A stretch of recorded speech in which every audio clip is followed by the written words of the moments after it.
बेहतर ये कि आपका जानवर है तो आप छुरी खुद चलाएं। बाज़ लोगों का दिल बहुत नरम होता है, छुरी नहीं चलती उनसे, तो उनको चाहिए छुरी चलाएं, क्योंकि इस्लाम इतने दिल की नरमी को पसंद नहीं करता। अगर इतना नरम दिल होगा तो आप अपने मुल्क की हिफाजत नहीं कर सकते। आई बात समझ में? आप अपने दीन और मुल्क दुश्मन लोगों से लड़ नहीं सकते। जो एक साहब थे, बड़े नरम दिल थे, वो गाय खुद ज़बह नहीं करते थे, कह रहे हैं मुझे कुछ होता है। जब उन्होंने पढ़ा ना कि इस्लाम में ऐसा हुक्म है, तो फिर वो खुद ज़बह करने लगे। उन्होंने कहा यार थोड़ा दिल मजबूत करना ज़रूरी है, ठीक है। और औरत भी ज़बह कर सकती है। जो ख़वातीन है, अगर वो घर में कुर्बानी कर रही हैं तो वो खुद ज़बह करें, जिसका हिस्सा है वो खुद ज़बह करे, ये ज़्यादा बेहतर है। समझ रहे? बाकी ख़वातीन जब वो ज़बह करें ना तो फ़ौरन छुरी कहीं छुपा के रख दें,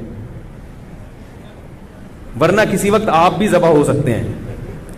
क्योंकि जब एक दफ़ा उनका हाथ चल जाए ना, उनको अच्छा हम तो ये भी कर सकते हैं। अभी तक तो उनको ये है कि हम तो गला काट ही नहीं सकते किसी का, तो इसलिए वो छुरी फौरन छुपा के रख दें। समझ रहे हो? तो ये हो गया कुर्बानी का एक मसला।